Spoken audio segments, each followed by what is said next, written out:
मित्रों, आपने देखा होगा या महसूस किया होगा कि आपके आसपास धर्म, कर्म या पूजा पाठ करने वाले लोगों की जिंदगी में खुशहाली उतनी नहीं होती जितने की दुष्ट या अधर्मी लोगों की होती है। और यह सब देखकर आपके भी मन में कभी ना कभी यह सवाल जरूर उठा होगा कि आखिर अच्छे लोगों के साथ बुरा क्यों होता है। मैंने तो किसी का बुरा नहीं किया है, फिर भी मेरे साथ ही ऐसा क्यों हुआ। मैं तो हमेशा से ही धर्म और नीति के मार्ग का पालन करता आ रहा हूँ, फिर मेरे साथ ही हमेशा बुरा क्यों होता है। ऐसे कई विचार अधिकांश लोगों के मन में आते होंगे, परंतु आज के अधिकतर लोग इस रहस्य के बारे में नहीं जानते, जिसका सबसे बड़ा कारण है कि धर्म ग्रंथों को सही से पढ़ते नहीं या फिर उन पर लिखी हुई बातों पर वे विश्वास नहीं करते। आज की इस वीडियो में हम जानेंगे कि अच्छे लोगों के साथ बुरा क्यों होता है, जिसका वर्णन भगवान श्री कृष्ण ने भगवत गीता में विस्तार से किया हुआ है। हिंदू धर्म ग्रंथों में भागवत गीता एक ऐसा धर्म ग्रंथ है जिनमें मनुष्य के मन में उठने वाले हर प्रश्न का उत्तर इस ग्रंथ में आपको मिल जाएगा। भगवत गीता में वर्णित कथा के अनुसार अर्जुन के मन में जब भी कोई दुविधा उत्पन्न होती थी, वो उसके समाधान के लिए भगवान श्री कृष्ण के पास पहुंच जाते थे। एक दिन की बात है, अर्जुन भगवान श्री कृष्ण के पास आए और बोले, हे माधव, मुझे एक दुविधा ने घेर रखा है और इसका समाधान आप ही कर सकते हैं। तब श्री कृष्ण ने अर्जुन से कहा कि हे पार्थ, अपने मन की दुविधा विस्तार से बताओ, तब मैं उसका हल बताऊंगा। तब अर्जुन बोले, नारायण, कृपया करके मुझे यह बताइए कि सच्चे और अच्छे लोगों के साथ ही बुरा क्यों होता है, जबकि बुरे लोग हमेशा खुशहाल दिखते हैं। अर्जुन के मुख से ऐसी बातें सुनकर श्री कृष्ण मुस्कुराते हुए बोले, हे पार्थ, मनुष्य जैसा देखता है या फिर महसूस करता है, वास्तव में वैसा कुछ नहीं होता, बल्कि अज्ञानता की वजह से वे सच्चाई को समझ नहीं पाते। श्री कृष्ण की यह बातें सुनकर अर्जुन हैरान हो गए और बोले, हे नारायण, आप क्या कहना चाहते हैं, मेरी समझ में नहीं आया। तब श्री कृष्ण बोले, अब मैं तुम्हें एक कथा सुनाता हूँ, जिसे जानने के बाद तुम समझ जाओगे कि हर एक प्राणी को उसके कर्म के अनुसार ही फल मिलता है। अर्थात जो बुरा कर्म करता है उसे बुरा ही फल मिलता है, और जो अच्छा कर्म करते हैं उन्हें अच्छा ही फल मिलता है। क्योंकि अच्छे कर्म और बुरे कर्म मनुष्य पर निर्भर करता है। प्रकृति हर मनुष्य को राह चुनने का मौका देती है। अब इसका निर्णय करना कि व्यक्ति किस राह पर चलना चाहता है, ये उनकी इच्छा पर निर्भर करता है।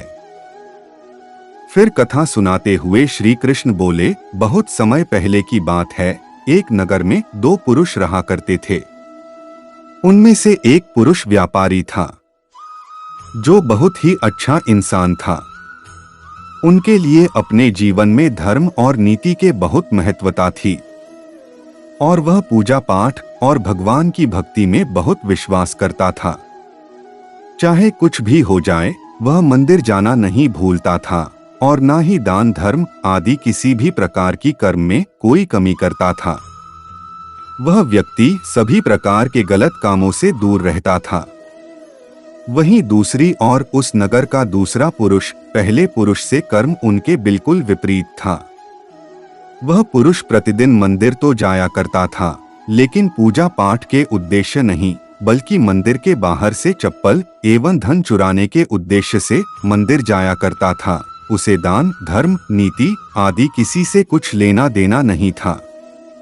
व्यक्ति दुष्ट प्रवृत्ति का था। इसी तरह समय बीतता गया और एक दिन उस नगर में जोर से बारिश हुई, जिसकी वजह से उस दिन नगर के मंदिर में पंडित के अलावा और कोई नहीं था। यह बात जब दुष्ट पुरुष को पता चली तो उसके मन में ख्याल आया कि अभी सही मौका है मंदिर के धन को चोरी करने के लिए, और वह बारिश में ही मंदिर पहुंच गया।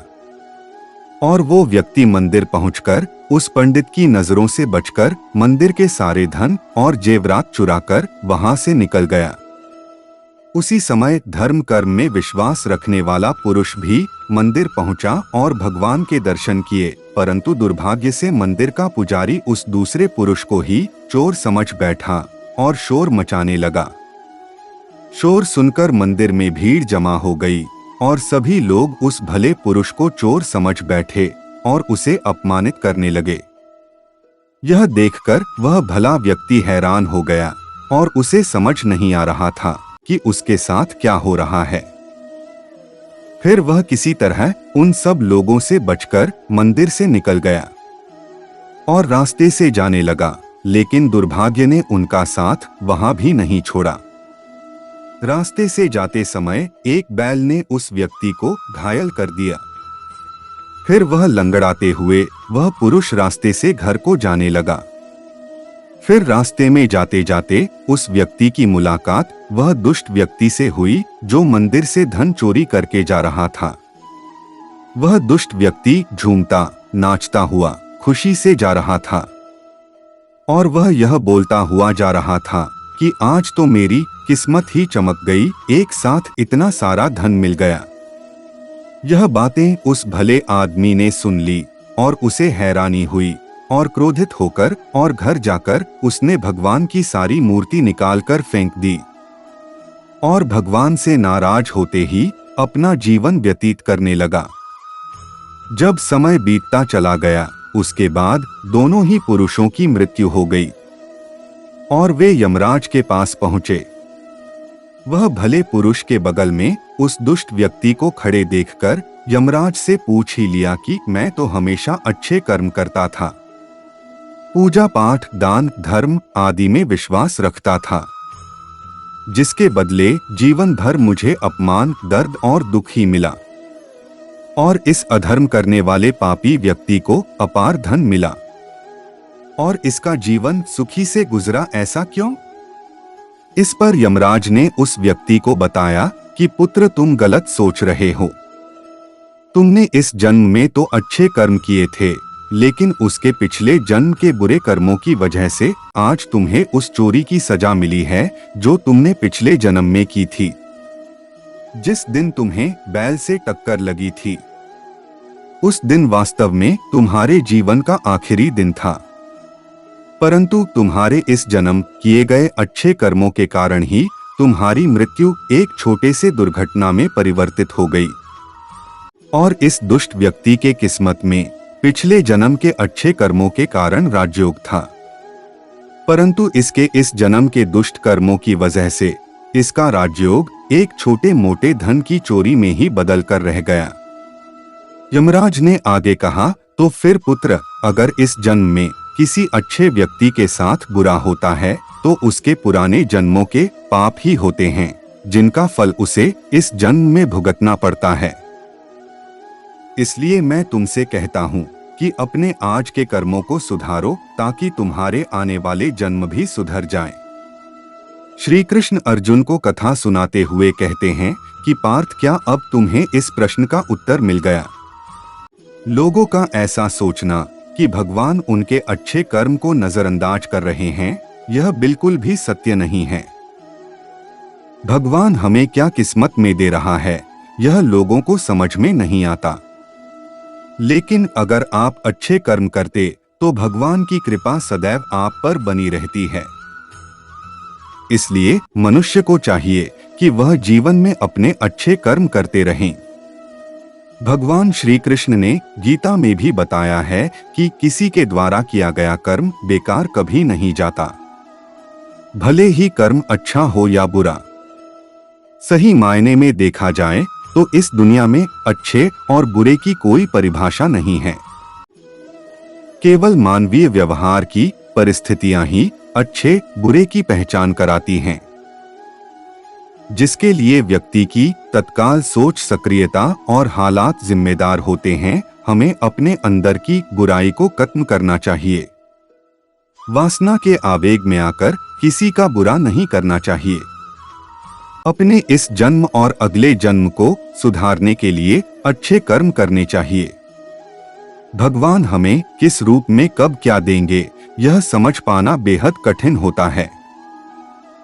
अगर आप अच्छे कर्म कर रहे हैं और बुरे कर्मों से दूर हैं, तो भगवान निश्चित ही अपनी कृपा आप पर बनाए रखेंगे। जीवन में आने वाले दुखों और परेशानियों से कभी भी घबराएं नहीं और कभी भी यह नहीं समझें कि भगवान हमारे साथ नहीं हैं। हो सकता है आपके साथ और भी बुरा होने का योग हो, लेकिन आपके कर्मों की वजह से आप उनसे बच गए हों। ये भगवान श्री कृष्ण द्वारा बताई गई एक रोचक कहानी थी, जिसमें अधिकांश लोगों के मन में चल रहे इस प्रकार के सवालों के उत्तर मौजूद हैं। तो मित्रों, आशा है कि आपको यह हमारी वीडियो अच्छी लगी हो तो शेयर जरूर करें और कमेंट में जय श्री कृष्ण लिखकर जरूर भेजें। ऐसे ही मोटिवेशनल वीडियोस के लिए चैनल को सब्सक्राइब करें। धन्यवाद।